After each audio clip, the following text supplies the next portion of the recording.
안녕하세요. 예디야기입니다. 예디야기의 사연을 여러분들에게 읽어드릴 DJ 유진입니다. 구독과 좋아요는 채널 운영에 큰 힘이 됩니다. 꼭 부탁드리며 전 여러분들의 댓글도 모두 읽고 있습니다. 댓글도 많은 참여 부탁드립니다. 그럼 오늘의 사연 바로 시작할게요.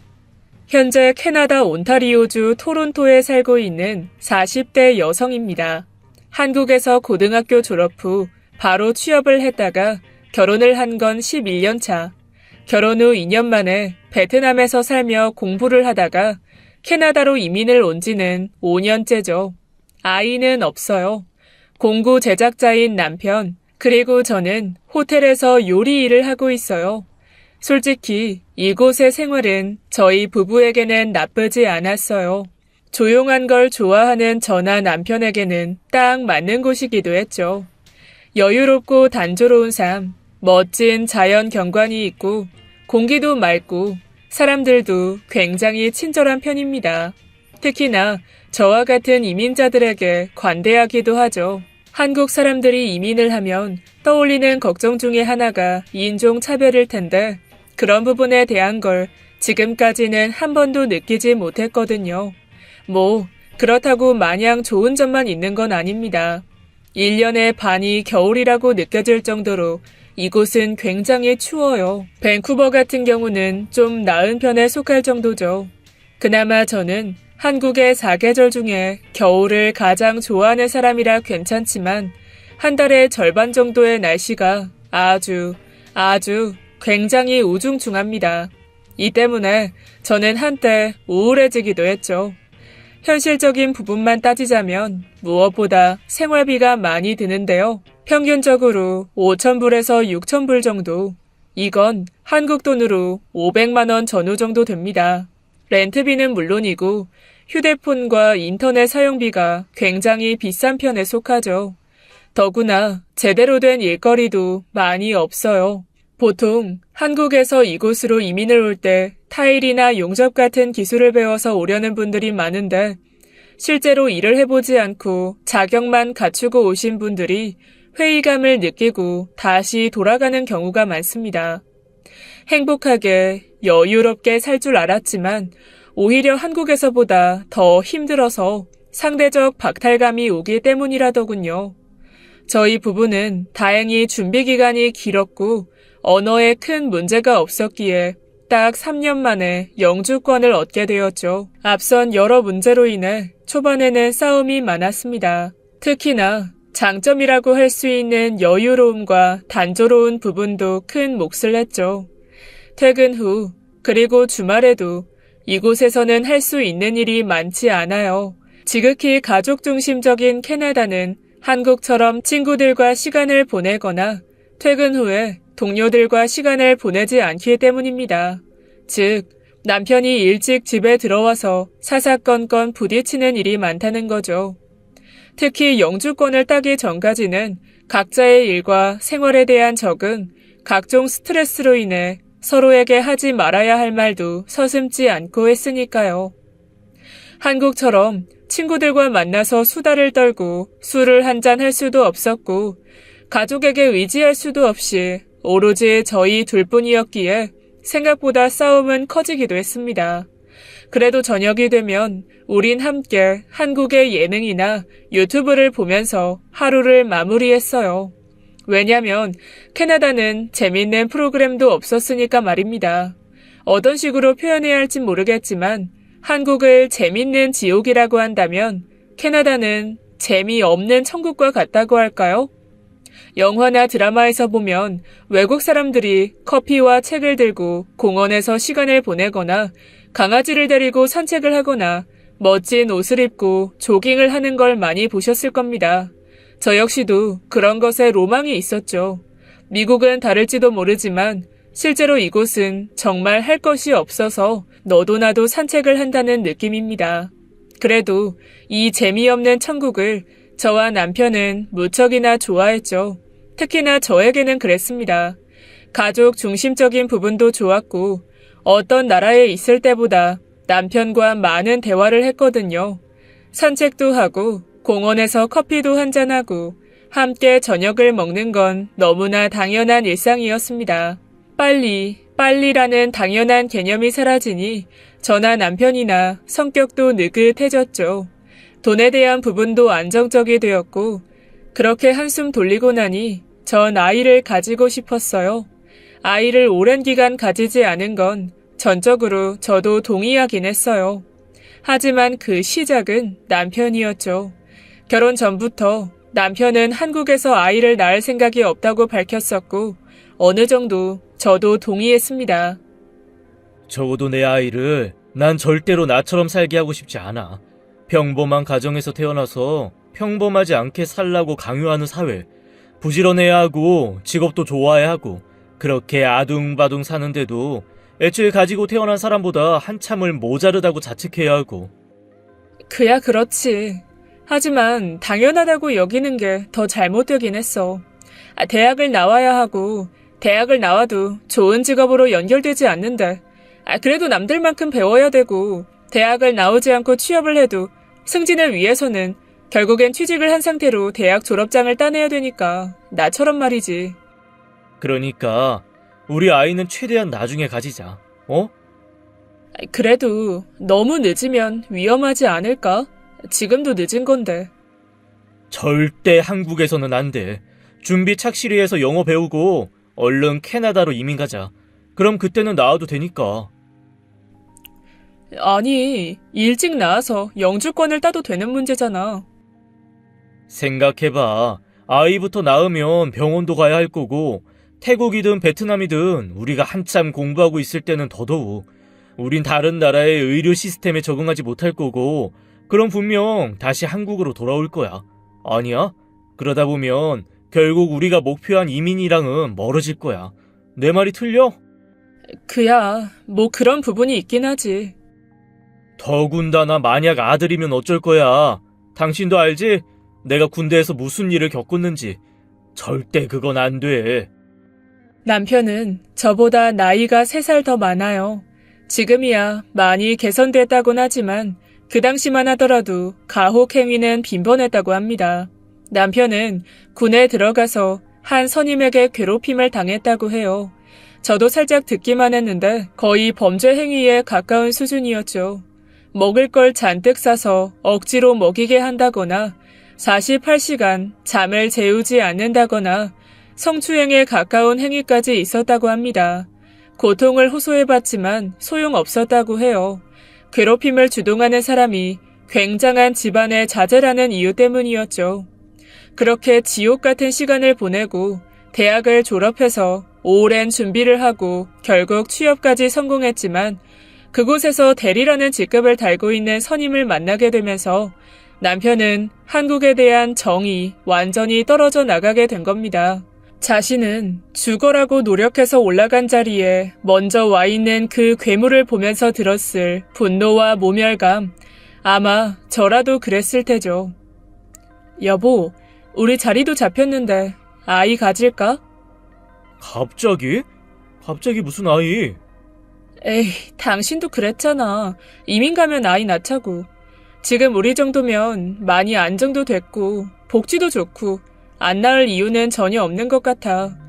그리고 빨리 낳아야지. 아니면 나중에 가지고 싶어도 못 낳을 수도 있어. 그야 그렇지. 그래, 그럼 노력해보자. 제가 얘기를 꺼낸 건 캐나다 이민 4년 차였죠. 저나 남편 모두 건강에는 문제가 없었지만 이상하게도 아이가 잘 생기지 않았습니다. 아무런 이상이 없지만 임신이 잘 되지 않는 난임이었죠. 캐나다의 의료 시스템이 몹시 느린 탓에 정확한 원인을 알아내는 것도 상당한 시간이 걸렸습니다. 남편은 제가 조급한 마음에 저 스스로도 모르게 스트레스를 받았기 때문이라며 당분간은 마음을 편하게 먹으라고 했죠. 속상한 마음에 남편과 다투기도 많이 했어요. 시험관 그런 거 해보는 건 어떨까? 여보, 나 솔직히 아이에 대한 관심 없어. 아이가 꼭 있어야 할 필요가 있을까? 난 당신이랑 결혼을 한 거야. 아이 아빠가 되기 위해서가 아니야. 그게 대체 무슨 뜻이야? 나랑 아이를 갖기 싫다는 거야? 그런 말이 아니잖아. 아이보다 당신이 나한테 더 소중하단 말이야. 우리가 어떻게 여기까지 왔는데 고작 이런 문제로 싸울 필요가 있어? 그저 나는 당신을 보고 당신은 나를 보면서 살 수 없는 거야? 나 솔직히 너무 무서워. 아이 못 가지게 될까봐. 난 정말 아무렇지 않다니까? 그니까 부담만 가지지 마. 생기게 되면 그때는 소중한 축복이니까 잘 키우면 되는 거고, 아니 만약 못 가지게 된다고 해도 입양이라는 제도도 있고, 어? 쉽지 않았지만 남편의 그 말이 제게 많은 위로가 되어 주었습니다. 그래서 아이에 대한 부분보다는 남편과 저를 위해서 초점을 맞췄어요. 일상은 최대한 바쁘게 보냈습니다. 집을 보수하고 잔디를 정리하고 찻잎을 말리고 쿠키도 만들었어요. 문득 우울한 마음이 들 때마다 토론토의 날씨를 탓하면서 그렇게 하루하루를 보냈죠. 물론 남편에게 서운한 마음이 없었다고 할 수는 없습니다. 저 혼자만 발을 동동 구르는 느낌이랄까요? 난임인 저에게는 어쩌면 다행일지도 모르는 남편의 무관심함이 때로는 상처가 되기도 했습니다. 그러다 작년 이맘때 한참 감염병으로 시끄러울 때였죠. 낯선 여자가 저희 집 앞을 서성이는 걸 봤습니다. 실례지만 누구시죠? 무슨 일로 찾아오신 거죠? 동양인으로 보이는 30대 중후반의 여자는 저와 눈을 마주치더니 어설픈 영어로 자신을 소개하더라고요. 그녀는 일본 사람이었습니다. 다행히 전 일본 애니메이션을 자주 보기에 기초적인 부분은 이해하고 있었죠. 일단 밖이 추워서 안으로 들어오게 하고 그녀에게 따뜻한 차를 내어주었어요. 전 최대한 친절하게 알고 있는 일본어를 섞어 천천히 영어로 물었죠. 그런데 그녀는 이상한 발음으로 영어로 대답하면서 꽤 자주 닌신이라는 말을 썼습니다. 처음에는 이름인가? 누군가를 지칭하는 건가? 하는 생각을 했어요. 그러다가 저는 일본어로 물었죠. 혹시나 닌신이라는 게 임신을 뜻하는 거냐고. 그런데 의외의 대답이 들려왔습니다. 네, 맞아요. pregnant, 닌신. 한국어를 할 줄 알아요? 여자는 검지와 집게손가락으로 조금이라는 표시를 했어요. 당신의 옷도, husband, 코도모. 코도모, 아이? 네, 맞아. 아이, 닌신했습니다. 당신의 husband. 전 양손으로 감싸 쥐고 있던 찻잔을 바닥에 떨어뜨리고 말았죠. 제 귀를 의심했지만 그 여자는 자신의 아랫배를 묘하게 쓰다듬고 있었습니다. 제 남편의 아이라고 반복하면서 말하고 있었죠. 상황 자체가 판단이 서지 않았어요. 머릿속에서는 어떤 생각도 전달되고 있지 않았습니다. 일단 상황 자체가 믿을 수 없었고 앞뒤가 전혀 맞지 않았죠. 매일 함께 저녁 식사를 하는 남편이 이 여자와 바람을 피웠다고 해석하는 것 자체부터가 힘들었으니까요. 제 아이 입양으로 키워줘. 정확한 그 여자의 발음. 호흡이 빨라졌고 전 어지러움에 머리를 감싸 쥐었습니다. 그때 남편이 문을 열고 안으로 들어왔죠. 순간 정전이 된 것처럼 남편이 그 자리에서 얼어버리더라고요. 설마 혹시나 하는 생각이 사실이라는 걸 남편의 표정이 말해주고 있었습니다. 전 그 자리에서 일어나 남편의 뺨을 때렸죠. 남편이 뺨을 맞고도 왜 그러냐고 소리치기를 바랬지만 그 사람 가만히 시선을 바닥으로 떨어뜨리고 있었습니다. 그게 제 모든 의문에 답이 되어 주었죠. 나한테 어떻게 이래 당신이? 그저 한 번의 실수였어. 너무 힘들고 당신이랑 아이 문제로 싸우는 것도 지쳤고 그래서 나도 내가 미쳤었어. 그런데 전 남편의 가슴을 치며 울음을 터뜨렸습니다. 그게 핑계야? 지금 나한테 할 소리냐고. 바람을 피웠어. 당신이 어쩜 나한테... 정말 딱 술김에 한 번 실수한 거라고. 한국의 예능을 저희가 자주 시청한다고 앞서 얘기 드렸었죠. 우리는 연애의 참견을 자주 봤어요. 그걸 볼 때마다 남편은 바람 피우는 남녀를 보면서 혀를 끌끌 차곤 했죠. 한 사람에게 만족을 못하는 사람의 특징은 늘 상대에게서 자신을 채워줄 뭔가를 찾지만 결국 자기 자신이 비어있다는 걸 모른다면서 그는 바람을 피우는 건 스스로가 아무것도 아니라는 걸 증명하는 거라며 코웃음을 치곤 했습니다. 하지만 막상 그 상황이 되니 실수라는 표현을 쓰더라고요. 실수는 술에 취해서 길가에 잠드는 거고 당신은 저 여자랑 같이 잔 건데 실수라고? 그걸 나더러 믿으라는 거야 정말? 그런 거야? 정말 진정하고 일단 내 이야기 좀 들어봐. 남편은 그 여자에게 신경질적으로 돌아섰죠. 미호, 나가 있어. 나가. 대퇴해. 전 그 여자가 천천히 일어나서 나가는 걸 보았습니다. 대체 무슨 생각을 하는지 모를 정도로 무표정에 가까운 그 여자는 제 눈도 제대로 맞추지 못하고 나갔죠. 테이케? 맙소사, 당신 일본어도 할 줄 알아? 대체 언제부터? 아니, 그냥 일하는데 영어 좀 가르쳐 달라고 해서 나도 가르쳐 주다 보니까 일본어를 조금 배운 것뿐이야. 도대체 언제 만날 수 있었는지 궁금했는데 직장이었어? 참, 정말 너 미쳤구나. 직장에서 그러고 싶디? 좋았니? 좋았어. 나보다 어리고 예쁘고 좋았겠네. 무슨 그런 말을 해. 정말 그냥 아무것도 아니야. 어떤 감정을 나누고 그런 게 아니라고. 그냥 당신 정말 나 못 믿어? 그날 하루 그 이후에는 만난 적 없어. 그냥 직장에서 오고 가다가 마주치는 정도야. 나도 미치겠어. 일주일 전에 갑자기 아이가 생겼다고 했고 정리하려고 했는데 자꾸만 낳을 거라고 고집을 피웠어. 나도 일을 이렇게까지 만들고 싶지 않았단 말이야. 정말 미안해. 진심이야 정말. 내가 그 말을 믿을 거라고 생각해? 뭐? 아무 감정이 없어? 그런데도 저 여자가 아이를 낳겠다고 그런다고? 그러니까 내가 돌아버릴 것 같다잖아. 빌어먹을. 무조건 낳겠다고 하고 나더러 책임지라니까. 어디서 감히 목소리를 높여? 지금 누가 잘못했는데? 남편은 잘못했다는 듯이 제 어깨를 양손으로 살짝 잡았습니다. 더러워. 손 치워. 알았어.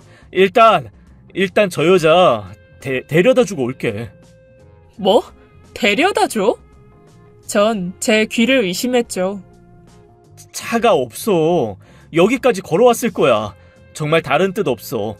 그럼 임산부를 그럼 이 밤에 걸어가게 할 수는 없잖아. 기온 떨어지는데. 그래, 나가서 들어오지 마. 정말 왜 그래. 일단 다녀와서 이야기 다시 해. 나도 설득해 볼 테니까. 제발 이런 걸로 싸우지 말자. 남편은 정말로 저를 남겨두고 그 여자를 데려다 주러 나갔습니다. 그 자리에 앉아서 얼마나 울었는지 몰라요. 임신 소식을 알았고 남편이 그걸 인정했을 때보다 더 충격적이었죠. 그 여자를 데려다 주고 온다는 그 말이 제 가슴 속에 파고든 상처 중에 가장 깊었습니다. 나쁜 놈, 솔직히 어떻게 해야 할지 모르겠더군요. 한국이었다면 어땠을까 하는 생각이 들었죠. 가장 먼저 저희 친언니들에게 연락했을 겁니다. 언니들은 기꺼이 저를 위해 남편의 내연녀 머리채를 잡아줬을 테죠. 두 번째로 한국에서 출판사를 다니며 작가이기도 한 제 친구에게 울면서 전화를 했을 겁니다. 시원시원하고 불같은 성격의 그 친구는 저를 위해 뭐든 해줄 것 같았어요. 왜 하필 두 번째로 연락을 하냐면 저도 그 친구가 어떻게 나올지 무섭기 때문이었죠. 남편도 알고 있을 정도로 굉장히 막역한 저와 그 친구. 남편은 그 친구를 만나러 갈 때마다 저희 부모님에게 결혼을 승낙받으러 가는 것보다 어렵다는 말을 하곤 했었습니다. 그렇다고 말이 많거나 으스대거나 하지는 않는데 말 한마디 한마디가 무게감이 있었죠. 한 번은 술자리에서 무슨 이야기 중에 결혼 후에 내가 먼저 사고로 죽거나 하면 미래의 남편은 평생 혼자 살았으면 좋겠어. 라고 제가 말한 적이 있었습니다. 에이, 그래? 에이, 그럼 난 꼭 그렇게 할게. 그게 뭐가 어려워. 거짓말. 나 죽자마자 바로 재혼할 거면서 내가 자기를 몰라? 진짜 약속도 함부로 한다니까. 나 진짜야. 나 하늘의 맹세도 할 수 있어. 전 내심 기분이 좋은데도 입술을 삐죽거리면서 친구에게 말했죠. 야, 너 들었지? 오빠가 약속 안 지키면 혼내줘. 응? 그래, 내가 산채로 네 무덤에 같이 묻어버릴게. 남편은 이에 사례가 들려 기침까지 했습니다. 야, 됐어. 그리고 너가 그런 말 하면 진짜 같단 말이야. 범죄자 되면 너 돈은 어떻게 벌려고. 취직도 못할 텐데. 친구는 이에 곰곰이 생각하더니 입을 열었죠. 감옥에서도 글은 쓸 수 있어. 남편은 그날 제게 당장 친구한테 가서 제가 했던 말을 취소하라고 했습니다. 덩치는 큰 사람이 그의 반밖에 되지 않는 제 친구를 그 정도로 무서워했죠. 남편은 그 친구는 뭔가 삶에 전혀 미련이 없어 보여서 더 무섭다고 했습니다. 제게는 더없이 든든한 지원군이긴 했죠. 그러니까 만약 지금이라도 그 친구한테 이 사실을 말하면 내연녀와 남편 모두를 한 방에 주님 곁으로 보내줄 것 같은 그런 느낌이 들었어요. 문제는 제가 그 누구에게도 말하는 게 두렵다는 거였습니다.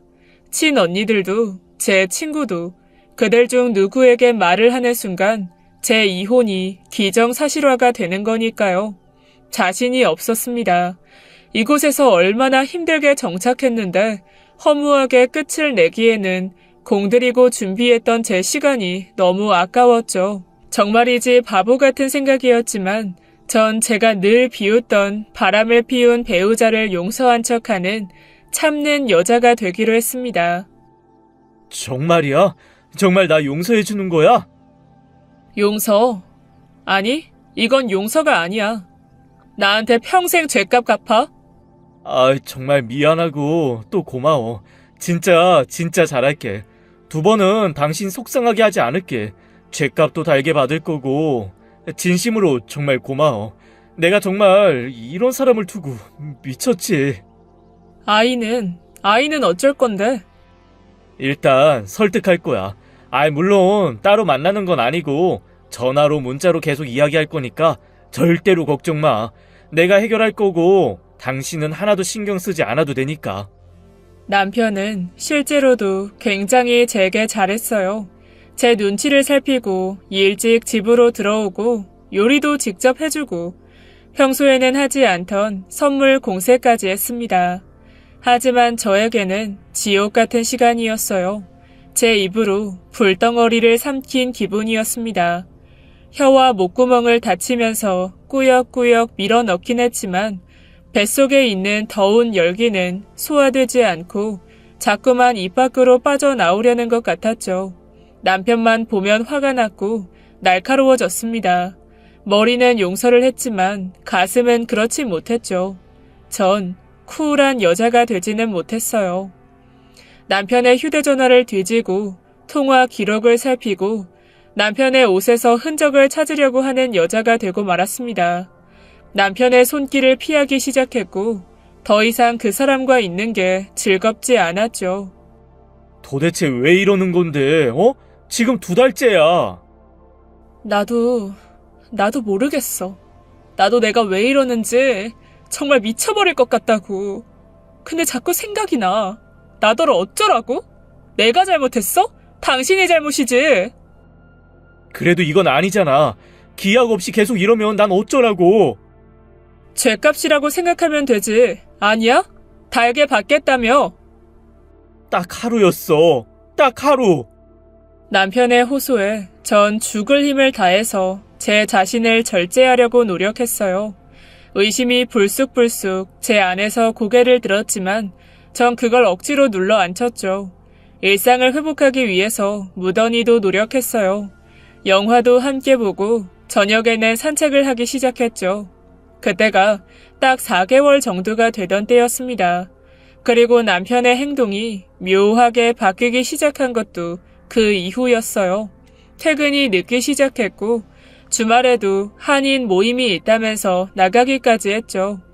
미국이고 캐나다고 한국인이 이민을 꿈꾸는 나라에는 이민자 모임이 굉장히 많습니다. 하지만 저나 남편은 둘 다 그 모임에 나가지 않기로 했죠. 모임 성격에 따라 다르긴 하지만 어떤 곳은 그 내부에서 기싸움도 있고 최악의 경우에는 상당수의 불륜도 있기 때문이에요. 하지만 그런 일이 아니더라도 끼리끼리 뭉쳐 다니게 되면 현지에 적응하는 게 굉장히 힘들기 때문이었습니다. 더구나 한국이 싫다고 벗어났으면서 한국 사람들이 있는 곳에 굳이 갈 필요가 없다는 판단이었죠. 갑자기 모임을 가겠다고? 우리 그런 곳 안 가기로 했잖아. 이직하려고 해서 정보 때문에 그래. 갑자기 이직? 이직을 한단 말은 없었잖아. 진짜 답답하다. 요즘 당신이 내 이야기 듣기나 해? 그 여자랑 같은 공장에 있는 거 신경 쓰일 거 아니야. 그래서 내가 나가려고 해. 언어 문제도 없으니까. 왜? 갑자기 또 그 여자 이야기하니 의심이라도 되는 거야? 휴대폰 줄까? 아니면 코트라도 벗어줘? 가방 검사라도 할래? 왜 말이 또 그리로 튀어? 나도 답답해서 그래. 정말 잠깐 정보만 받을 거야. 그러려면 몇 번은 얼굴 비춰야 하고 그러잖아. 아니야? 알았어. 다녀와. 너무 늦지 말고. 남편의 행동이 미심쩍어 결국 전 남편의 뒤를 밟았습니다. 저희 직장 동료의 차를 빌려서 남편의 퇴근 시간에 회사 근처로 갔죠. 오후 5시 퇴근한 남편이 종종 걸음으로 차량에 올라 차를 몰고 어디론가 가더라고요. 전 조심스럽게 거리를 두고 뒤를 따라갔죠. 저희 집과는 정반대편에 있는 에이젝스를 향하더군요. 한 타운하우스에 멈춰선 남편의 차량으로 익숙한 여성이 다가오고 있었습니다. 제법 배가 부른 모양을 한 미호라는 여성이었죠. 저도 지체하지 않고 차에서 내려 남편이 있는 쪽으로 걸음을 옮겼습니다. 그 여자와 눈이 마주쳤지만 남편은 그 상황을 모르는지 그녀의 배 위에 손을 올리고 있었죠. 전 그의 손목을 쳐냈습니다. 당신이 어떻게 여기? 지금 그 과정이 묻고 싶은 거야? 나 쫓아온 거야? 지금? 날 미행했어? 그래, 미행했어. 그럼 여기가 한인 모임이야? 어딨어 한국인들? 내 눈에는 쪽발이 하나 보이네? 그게 무슨... 왜 그런 말을 함부로 써? 내가 뭘? 나 일본인한테 감정 안 좋은 거 아니야. 이 여자한테 감정이 안 좋은 거지. 왜 여기 왔어? 남편이 머뭇거리자 그 여자가 남편의 앞으로 한 발 나오더군요. 아이가 먹고 싶다고 했어요. 과일. 진짜. 아니, 배가 아프다고 해서 온 거야. 오는 김에 먹고 싶다고 했던 걸 사온 것뿐이고. 지금 그걸 말이라고 하니? 다 해결하겠다며. 정말로 나을 작정인 거야? 아빠 행세라도 하려고? 왜? 아주 위자료도 주고 다 주지 그래? 어? 소리 지르지 마. 아이한테 좋지 않아. 이 사람 나 좋아해. 미호 좋아해. 뭐? 지금 뭐라고 했어? 한국말 잘 못해서 그냥 아무 말이나 하는 거야. 말문이 막혔습니다. 이전과는 너무나 다른 눈빛이었죠. 그땐 제 눈을 제대로 마주치지도 못했는데 지금은 턱을 치켜들고 저를 깔아보고 있었습니다. 남편은 제 곁에 서야 할지 그 여자 옆에 서야 할지 몰라서 왔다 갔다 했죠. 한심하게 짝이 없는 그 사람의 태도에 울화가 치밀더라고요. 전 남편의 어깨를 한 손으로 치면서 분노를 표출했습니다. 한동안 남편은 가만히 있다가 제 손목을 잡고 제 행동을 제지했죠. 이거 놔! 놓으라고! 여기서 이러지 말고 가자. 여기 한국 아니야. 남편은 자신의 차에 빠르게 오르더군요. 저도 그 뒤를 따랐습니다. 집으로 돌아간 저와 남편은 한동안 말없이 거실에 서 있었죠. 그러다가 남편이 먼저 입을 열었습니다. 이해 좀 해줘. 오해다 뭐다 변명하지 않을게.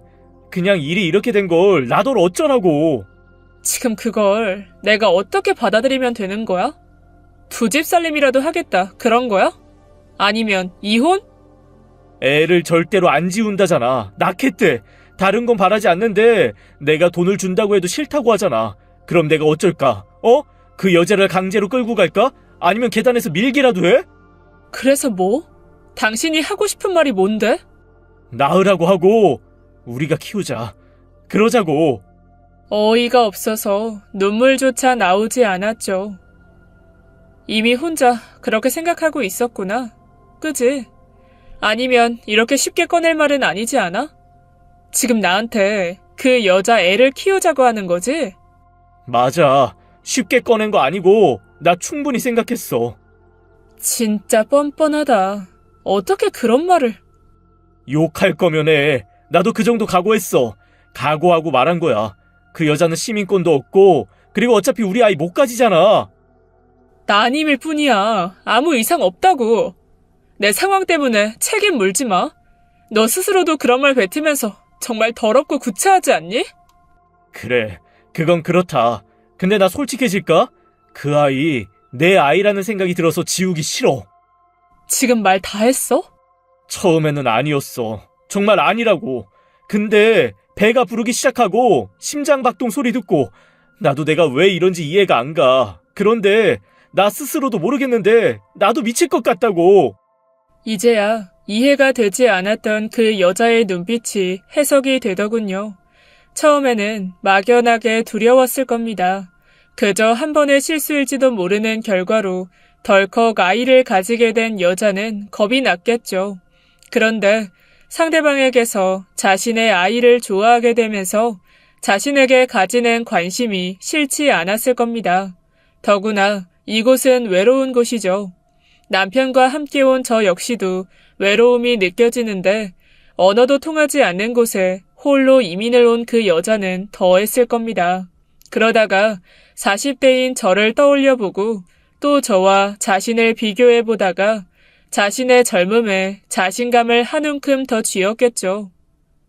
아이는 관심 없다며. 내가 낳자고 했을 땐.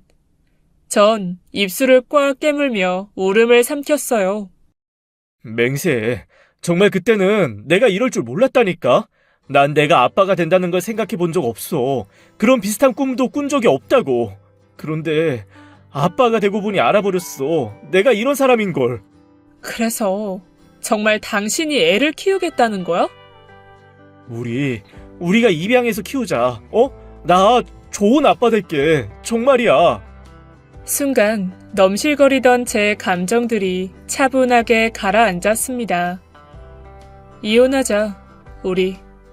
여보, 나 당신 포기 못해. 알잖아. 내가 사랑하고 평생 같이 살고 싶은 사람은 언제나 당신이었어. 당신도 모르는 거 아니잖아. 그러니까 내 실수 다 묵인하고 용서해준 거 아니야? 용서 아니야. 그게 뭐든 어쨌든 나 알았어. 알았으니까 이혼은 안 돼. 그럼 그 아이야 나야? 당신이 선택해.